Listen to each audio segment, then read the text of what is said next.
What's up, everybody? Welcome to Building Our Power. This is Gabby and KT, and we're back with another episode. Make sure you like and subscribe. Share this with a friend. We're back with a new episode.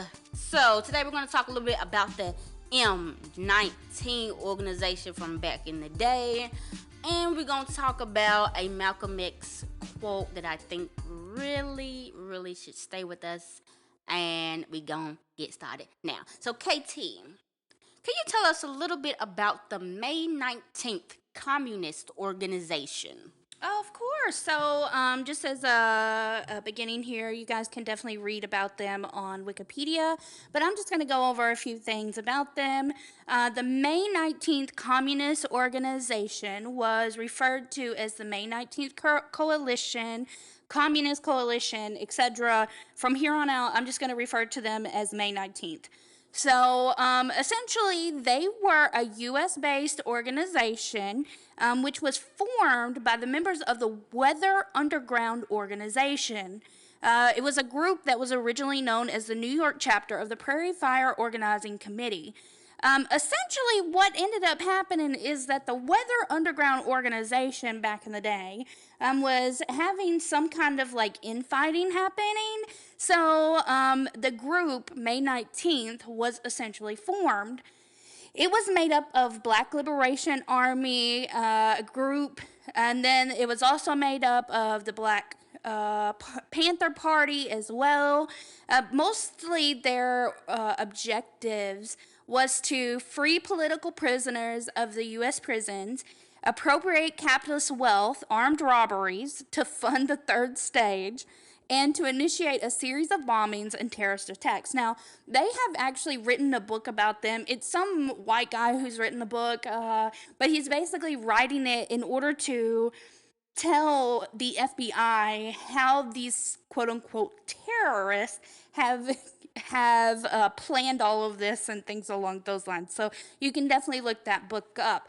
But I do want to mention some of the really awesome things that these people have done. Although they were deemed a terrorist group, I think that, they were kind of doing the Lord's work. So, in 1979, 3 members walked into a visitor center at the Clinton Correctional Facility for Women near Clinton, took 2 guards hostage, and freed Ashata Shakur, a member of the Black Liberation Army. Shakur was serving a sentence of life plus 26 to 33 years for the murder of a state trooper. So, they freed her. Wonderful. That's awesome. Several months later, they actually they helped arrange an escape for William Morales, a member of the Puerto Rican separatist group. So again, awesome for them. They're literally freeing prisoners. Then if we move on, basically it talks about how they bombed several state buildings and federal buildings. So Staten Island, New York was a federal building, or there was a federal building on Staten Island, New York that they ended up bombing. They triggered a bomb explosion in the U.S. Senate. None of these bombings that they did caused anyone to die or anything along those lines. They really just bombed it to bomb it and to make a scene of it, essentially. But if we move on, what happens is that obviously some of these people are arrested and they're taken to prison where they basically serve a life sentence. But there is really something interesting, or at least what I thought was interesting, is that there was a woman named Donna Joan Burrup, and she was arrested but failed to appear at trial, and she's currently on the FBI's most wanted list. You can actually go to her FBI most wanted list, and they have like this really awful, terrible age up of her where she's like old, but anyway, it's really bad. And you can see the story and what they are charging her for. And if you have any information, you get like $500,000. That is so crazy to me. But anyway, the whole reason behind all of us going through this and talking about this week is because of, May 19th. And so it was recent. And so we just basically wanted to go over it. And also, it was a group that was made up of majority white lesbians. So, of course, we're queer, we're communists, they were communists. They literally were Marxist-Leninists. They were anti-capitalism. They were anti-racism. They were anti-imperialism, anti-sexism. And they did have bombings, and they did have some really cool stuff that did. So if you ever claim to be an ally, you need to be doing something like this. So yeah. 100%. What do you think, Gabby? What do you think about these white lesbians? I learned about them and I couldn't believe it. Now, I did see a video on Twitter a minute back, but it was about like this white lady saying how she helped free the Sada Shakur and she'll do it again, and how she's proud of the work that she's done. I'm sure it was one of these ladies, but I never really knew the story of it, and it's interesting. I feel like if there was some black people, we would know about them. Like, as far as just to play into the narrative that black people are evil and dangerous. But the fact that these were white lesbian women, I want to give it up for the white lesbians. Now, y'all ain't doing this now. No, of course not. But these folks right here was about that life. And that's something that I really want to reiterate for anybody, whoever says they're anti-racist, whoever says they're for the cause of liberation for all people of all races and nationalities. You cannot be pussyfooting.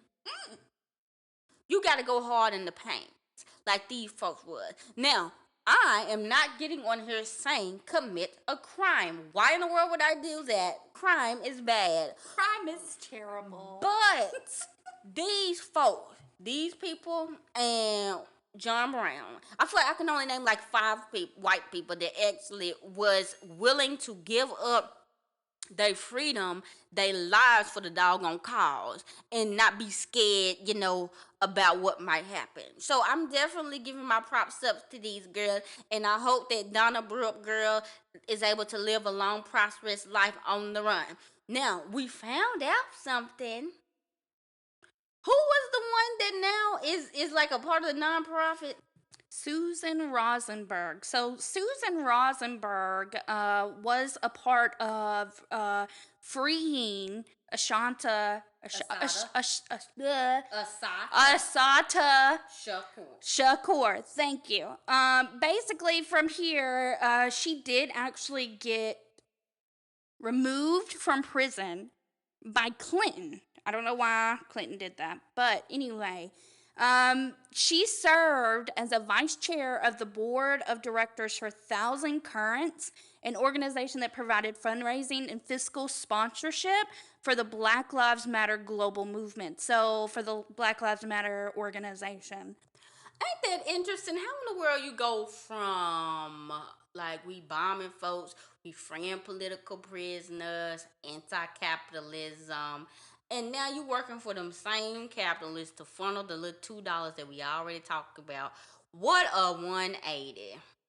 So I'm curious, Gabby. So she's been in prison all this time, right?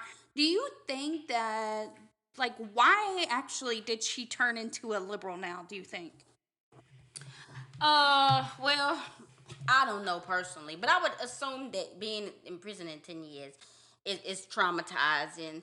She probably doesn't want to do anything to go back.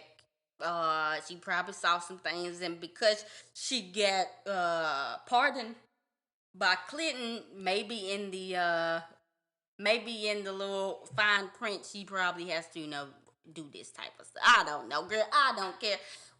Do something underground and start funneling some money to the folks that's doing the work. You ain't got to be out there doing the bombs. You ain't got to be out there committing the crimes. Give it to us. And then that little money swirling around and just making people rich.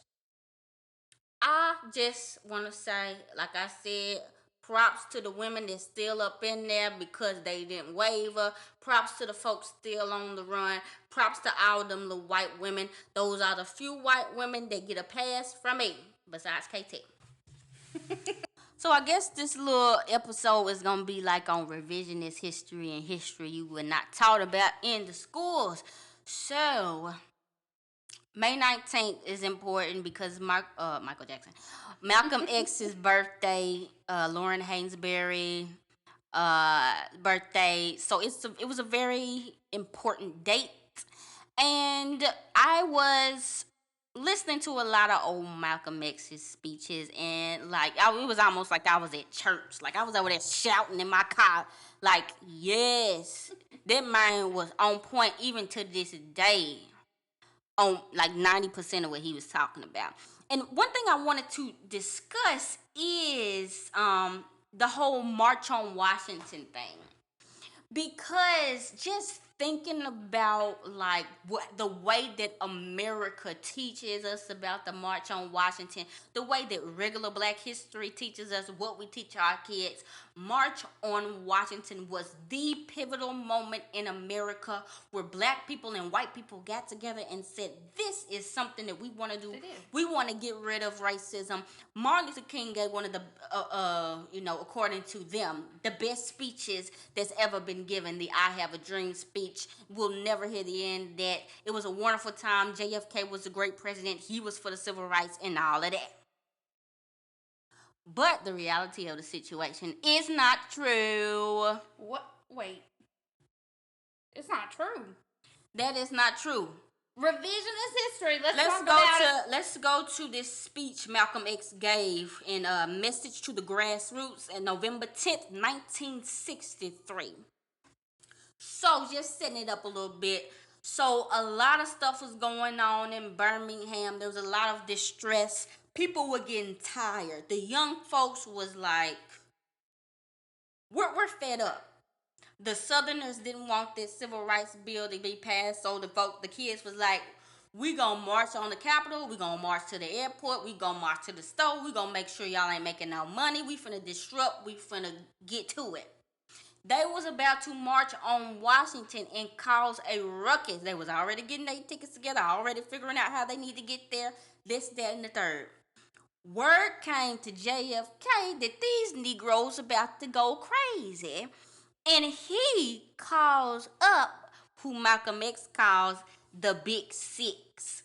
Martin Luther King, A. Philip Randolph, James Farmer, Whitney Young, and somebody else. I guess Baynard Rustin would be a part of this as well. Which is crazy because there's layers. So anyway, this is what Malcolm X says. So JFK said, look, you all letting this thing go too far. And old Tom says, boss, I can't stop it because I didn't start it. I'm telling you what they said. They said, I'm not even in it, much less ahead of it. They said, these Negroes are doing this thing on their own. They're running ahead of us. And Kennedy said, well, if you all aren't in it, I'm going to put you in it. I'll put you at the head of it. I'll even endorse it. I'll welcome it. I'll help it. I'll join it. All right. And so they get $1.5 million to form a new coalition called the Council for the United Civil Rights Leadership. And we'll go back to that. So, after that, JFK literally co-opts that entire movement and makes it something that's sanitized. If you looked in the videos and stuff, there's kids there, there's old people, there's a lot of white people. And it becomes what we know as today. They put a whole bunch of white people on stage to talk about whatever the hell they had to talk about. And it just was a total co-opting. Now, what does that sound like, friends? What does that sound like? What happened this summer? This summer, we had the biggest civil rights protest in the history of American history. Everybody was at the house and saw George Floyd being murdered in real time. Yep. And it was about to be a showdown. People had started burning buildings. People were going ham, and I was for it 100%. All of a sudden, these people who couldn't even utter the word Black Lives Matter come out, and everybody's saying Black Lives Matter. Nancy Pelosi has on the kente cloth. Every politician that's a Democrat is at these protests somehow, and folks are doing line dances. Ain't that just interesting? So what we're trying to get y'all to see is the government ain't got no new tricks. They learn something work, they gonna keep working at it. And the thing about it now is we have this wealth of information.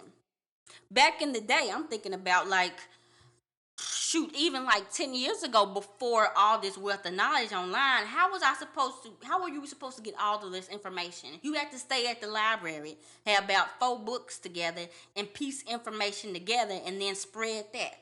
Now we have the information, so we don't make those same mistakes, and we're still making them.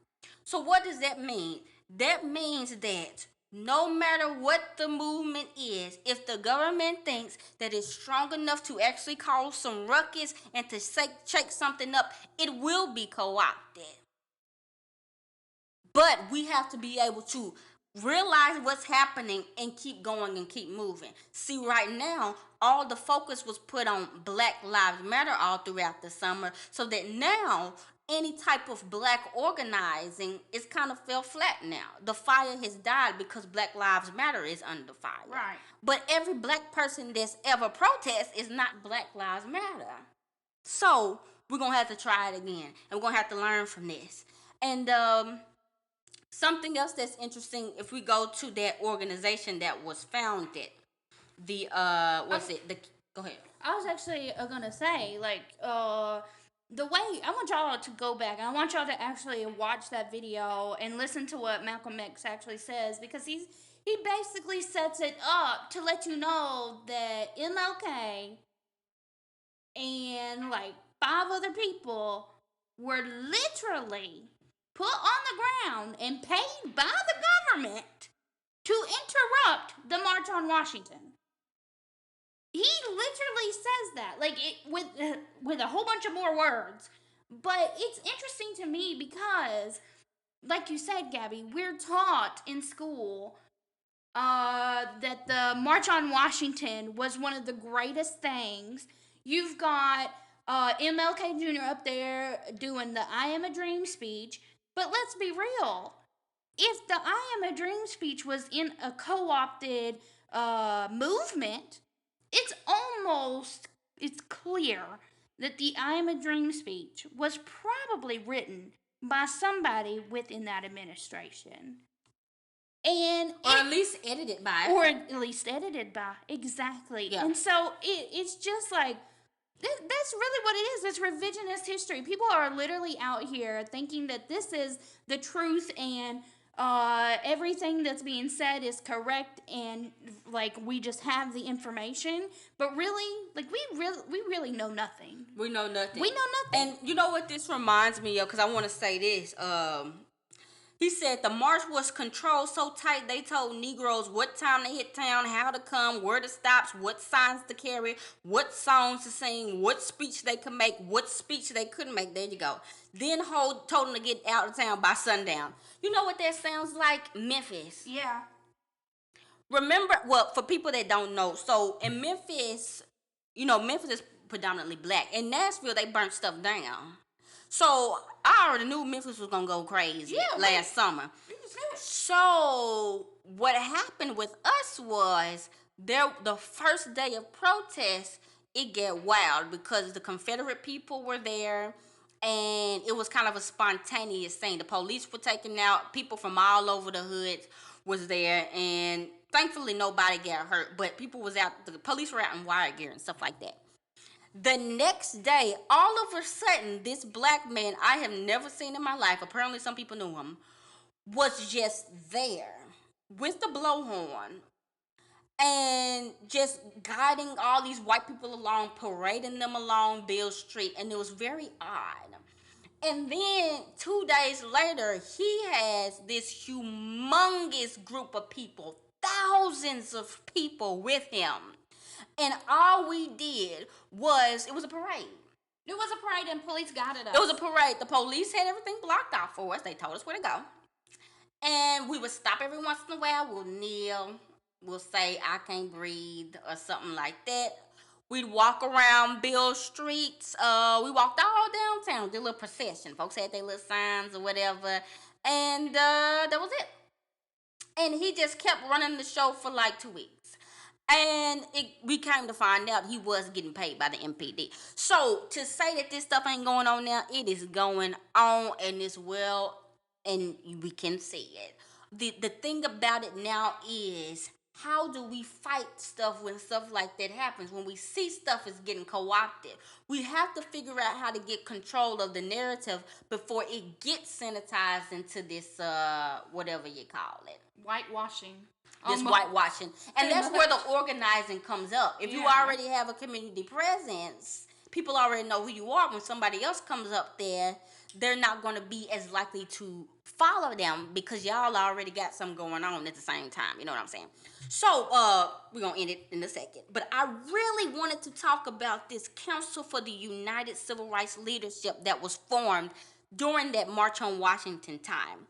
So, it says the CUCRL was an umbrella group formed in June 1963 to organize and regulate the civil rights movement. What's that mean? What does that mean? How do you regulate? How you gonna relegate a movement? What? Okay, so the council brought leaders of the black civil rights organizations together with white donors in business and philanthropy. Sound like your run-of-the-mill nonprofit deal that we got going on right now. Literally. Okay. It had everybody, it had Snickerhead, NAACP, had all that stuff. But look, by centralizing donations, the formation of the group muted disagreements over fundraising and membership. Okay?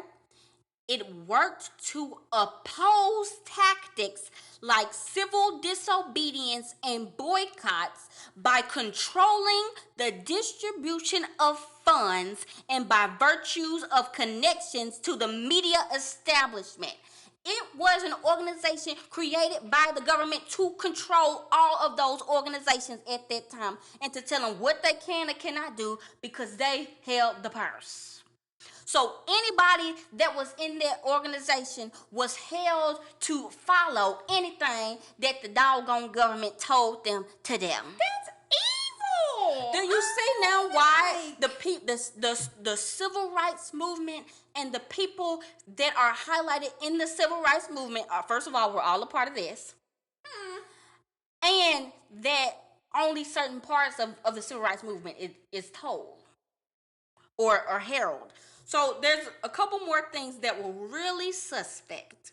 Really, really suspect. Okay. So obviously, Martin Luther King sold the I Have a Dream rights to them. They started making money off of it. Martin Luther King sold the rights to the I Am a Dream speech? Yes, to the council, and they started making money off of it. So, after the March on Washington, Artists and Writers for Justice, a group including Ruby Dee, Louis Max, and James Baldwin, you know we love Baldwin, proposed a mass boycott of Christmas shopping. Okay. Because I'm guessing, obviously, they saw the March on Washington didn't do nothing. Right. Okay. So, King and the Southern, SCLC, I forget what that stands for, initially announced support for the boycott.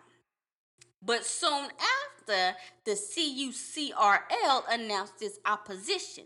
The New York Times reported that King had second thoughts on the proposal and decided to go along with the thinking of the other civil rights leaders. So basically, he got paid off Literally. to be against it. Okay. Roy Wilkins said both the boycott would be impossible to organize nationally and it will be harmful to the interests of the civil rights movement. So instead of doing that, they created a little holiday gift fund so that you can give them some money.